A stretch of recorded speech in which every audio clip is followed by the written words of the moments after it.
Homogeneous linear equation कौन सी होती है ये हमें देखनी है, होमोजेनियस लीनियर इक्वेशन। ओके, तो पहले हमें ये देखना है कि होमोजेनियस लीनियर इक्वेशन कौन सी होती है, फिर उसका सॉल्यूशन।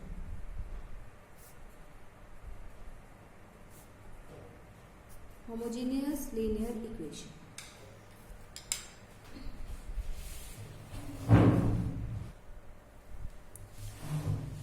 तो हम होमोजेनियस लीनियर इक्वेशंस पढ़ रहे हैं कि होमोजेनियस लीनियर इक्वेशंस क्या होती हैं, पहले ये पता होना चाहिए आपको। कोई भी इक्वेशंस मैंने लिखी हैं, a1x सिस्टम ऑफ इक्वेशन मैं लिख रही हूँ, a2x b2y c2z a3x b3y plus में c3z इज इक्वल टू, अगर राइट हैंड साइड में हमें सिस्टम ऑफ इक्वेशन में जीरो मिल रहा है, राइट हैंड साइड में इस सिस्टम ऑफ इक्वेशन में हमें जीरो मिल रहा है हर एक इक्वेशन के साथ, तो ये जो हमारे पास बनती है ये होमोजेनियस लीनियर इक्वेशंस बनती है। राइट साइड में जीरो है, राइट साइड में जीरो है, राइट साइड में जीरो है, तो ये होमोजेनियस लीनियर इक्वेशंस हैं तीनों, और पूरा एक साथ लिख दिया जाए तो system of simultaneous homogeneous linear equation, क्योंकि एक्स वाई जेड की कोई एक ही वैल्यू होगी जो तीनों को एक साथ सेटिस्फाई करेगी। ठीक है, तो ये हमारे पास है होमोजेनियस लीनियर इक्वेशन। कैसे पता करोगे, इनमें राइट हैंड साइड में आपको जीरो मिलेगा तीनों इक्वेशन के साथ। ओके, समझ गए बात को। अगर एक जगह भी नॉन जीरो मिले तो वो नॉन होमोजेनियस लीनियर इक्वेशन हो जाएगी, सिस्टम पूरा नॉन होमोजेनियस लीनियर इक्वेशन का बन जाएगा वो, अदरवाइज होमोजेनियस लीनियर इक्वेशन का सिस्टम रहेगा। अब इसको सॉल्व कैसे करेंगे, इसको सॉल्व करने के लिए समझ में आ गया है homogeneous linear equation. Homogeneous linear equation वो होती है जिसमें राइट हैंड साइड में आपको जीरो मिलता है, बस इतना याद रखिए। ठीक है, ज़्यादा कंफ्यूज होने की ज़रूरत नहीं है। अगर किसी एक में भी नॉन जीरो मिल गया तो ये पूरा system non homogeneous linear equation का बन जाएगा। तीनों जगह जीरो है तो पूरा सिस्टम होमोजेनियस लीनियर इक्वेशन रहेगा। Now the matrix equation is ax is equal to B, where a क्या है, a1 b1 c1 a2 b2 c2 a3 b3 c3, x क्या है x y z and b क्या है 0 0 0।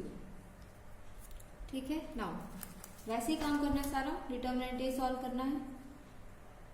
अब determinant a हम solve कर रहे हैं, ठीक है ना, तो देखिए solve determinant a, solve determinant a, तो डिटर्मिनेंट a के लिए दो कंडीशन है, वही same, if determinant a is not equal to zero, अगर determinant a not equal to zero है then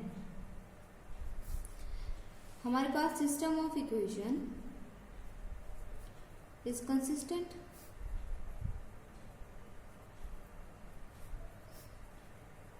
and has a unique solution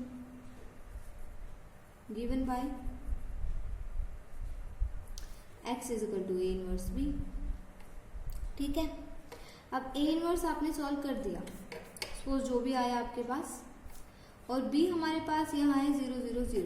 अब बताओ यहाँ पे अगर हम इसको मल्टीप्लाई करेंगे तो वैल्यू क्या निकल के आएगी, खुद ही बताओ। यहाँ होता 1 2 3 मल्टीप्लाई करते 0, 2 3 5 0, 3 4 5 0, तो 0 0 0 आए ना, तो हमारे पास x की वैल्यू भी 0 आ गई, y की वैल्यू भी 0 आ गई, z की वैल्यू भी 0। समझ रहे हैं आप बात को, कि होमोजेनियस लीनियर इक्वेशन की बात कर रही हूँ मैं सिर्फ, कि अगर आपके पास डिटर्मिनेंट a नॉट जीरो है तो हमें पता है यूनिक सॉल्यूशन होता है, a इनवर्स b ऐसे करके निकलता है वो। लेकिन इस यहाँ पे क्या हो गया कि b हमेशा यहाँ जीरो ही मिलेगा, राइट हैंड साइड तो जीरो ही मिलेगी, तो ये निकल के तो जीरो ही आना है, तो x भी जीरो हो गया, y भी जीरो हो गया और z भी जीरो हो गया। यहाँ पे कुछ भी नंबर हो 0 0 0 से मल्टीप्लाई करोगे तो जीरो ही तो आएंगे, ठीक है ना, तो तीनों वैल्यू जीरो आ गई। तो इस तरह का जो सॉल्यूशन होता है वो होता है ट्रिवियल सॉल्यूशन, ट्रिवियल सॉल्यूशन, या फिर और इसको बोलते हैं जीरो सॉल्यूशन। ठीक है, दो नाम होते हैं, ट्रिवियल सॉल्यूशन या फिर बोलते हैं zero solution. X Y Z की वैल्यू अगर तीनों की जीरो आ रही है तो वो ट्रिवियल सॉल्यूशन है या जीरो सॉल्यूशन है। तो तो इस क्वेश्चन में आपको जब डिटर्मिनेंट ए नॉन जीरो मिलेगा तो आप लिखोगे कि सिस्टम ऑफ इक्वेशन कंसिस्टेंट है और यूनिक सॉल्यूशन है। यूनिक सॉल्यूशन जो हमें मिलेगा, ध्यान से सुनिए, यूनिक सॉल्यूशन जो हमें मिलेगा डायरेक्टली ये लिखना है, बीच का कुछ भी नहीं करना है, क्योंकि हमें कंफर्मली पता है कि बी मैट्रिक्स जीरो है तो वो सारे एलिमेंट को जीरो ही लाएगी, तो यहाँ पे ए इनवर्स वगैरह निकाल के दिखाना ही नहीं है। समझ रहे हैं आप? ए इनवर्स वगैरह निकाल के दिखाना ही नहीं है, डायरेक्टली लिखोगे यूनिक सॉल्यूशन है और वो ये दिया हुआ है। ओके, इसका एक क्वेश्चन आपको हैंड टू हैंड में करवाती हूँ जिससे आपको समझ में आ जाएगा कि कैसे करना है। Solve the following system of homogeneous linear equation. Solve the following system of homogeneous linear equation. अब देखो, द मैट्रिक्स इक्वेशन इज, जरूरी नहीं है क्वेश्चन में लिखोगे होमोजीनियस इक्वेशन है या नहीं है, वो तो आप खुद पता कर भी सकते हो। राइट हैंड साइड जीरो है पूरी तो होमोजीनियस हो गया। मैट्रिक्स इक्वेशन हो गई Ax is equal to B where matrix A हमारे पास है 3 1 -2 1 1 1 1 -2 1, x है x y z और b है 0 0 0। नाउ डिटर्मिनेंट ए सॉल्व करो, 3 1 -2 1 1 1 1 -2 1, इसको सॉल्व करोगे तो ये हमें मिलेगा 15 which is not equal to 0। Determinant A non zero मिला। This implies given system of equation is consistent and has a unique solution given by x is equal to 0, y is equal to 0, z is equal to 0. This is the trivial solution. ऐसे लिख देंगे आप इसके आगे।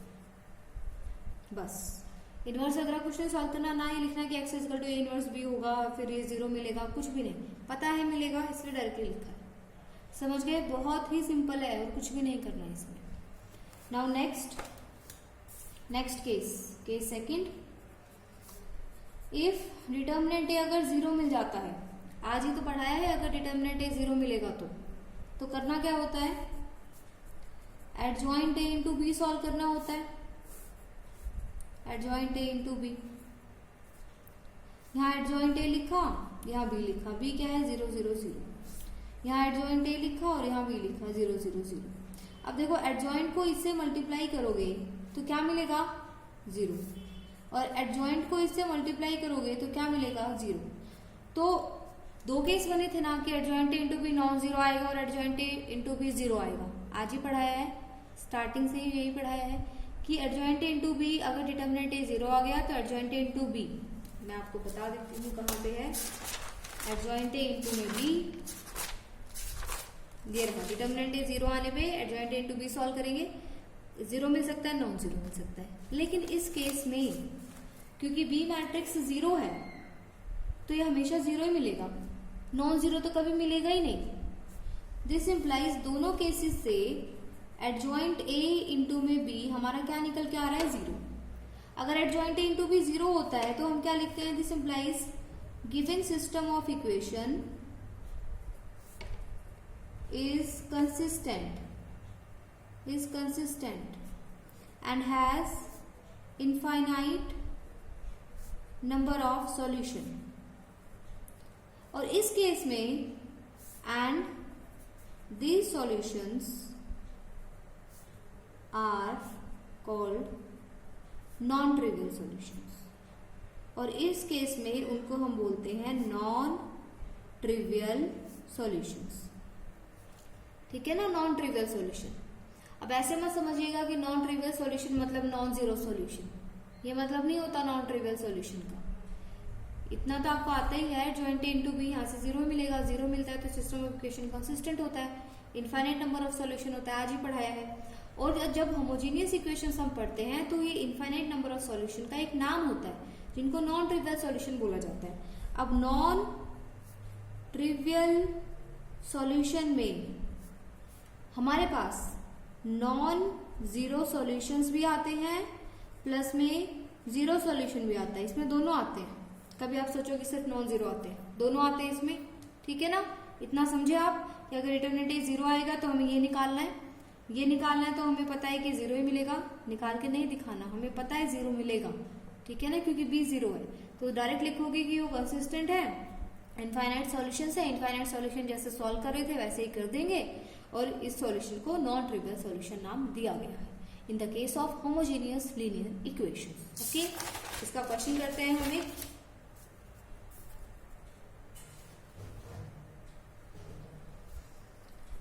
Solve the following system of homogeneous linear equation.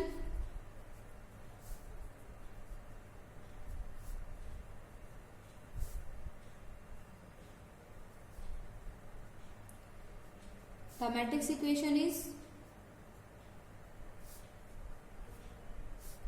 Ax is equal to b, where matrix A 3 2 7, 4 minus 3 minus 2, 5 9 23, x is equal to x y z and b is equal to 0 0 0. Determinant A check करो, 3 2 7, 4 minus 3 minus 2, 5 9 23. Determinant ए check किया, वो 0 मिल गया, ठीक है ना। 0 मिलते ही this implies A is a singular matrix and आपको डायरेक्ट क्या लिखना है, देखो अब आपको ये सब कुछ नहीं लिखना कि एडजॉइंट ए इंटू बी 0 आएगा तो इस वजह से हमारा ये कंसिस्टेंट हुआ, नहीं लिखना है। आपको पता है कि 0 आएगा, आप डायरेक्ट लिखोगे कि सिस्टम ऑफ इक्वेशन हमारे पास जो है उसके नॉन ट्रिवियल सॉल्यूशंस होंगे, नॉन ट्रिवियल सॉल्यूशंस होंगे तो वो सॉल्यूशंस हम निकालेंगे, और non trivial solutions infinite number of solutions, ठीक है ना।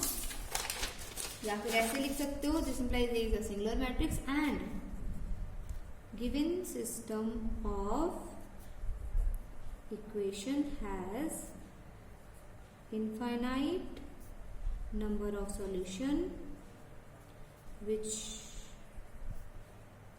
infinite number of solutions which called non trivial solutions, जो नॉन ट्रिवियल सॉल्यूशंस है हमारे पास। समझ गए ना आप बात को, इस तरह से आपको लिखना है, नॉन ट्रिवियल सॉल्यूशंस है, इनफाइनाइट नंबर ऑफ सॉल्यूशन। अब इनफाइनाइट नंबर ऑफ सॉल्यूशन कैसे निकालते हैं हम, कोई भी वेरिएबल के इक्वल ले लेंगे, मान लो फर्स्ट और सेकंड में z को k ले लिया, नाउ हम क्या लिखेंगे, now from let z is equal to k in first and second equation, तो हमें क्या मिल जाएगा, 3x प्लस में 2y plus 7k is equal to 0 and 4x minus 3y minus 2k is equal to 0। तो यहां से 3x प्लस में 2y is equal to minus 7k is equal to 2k।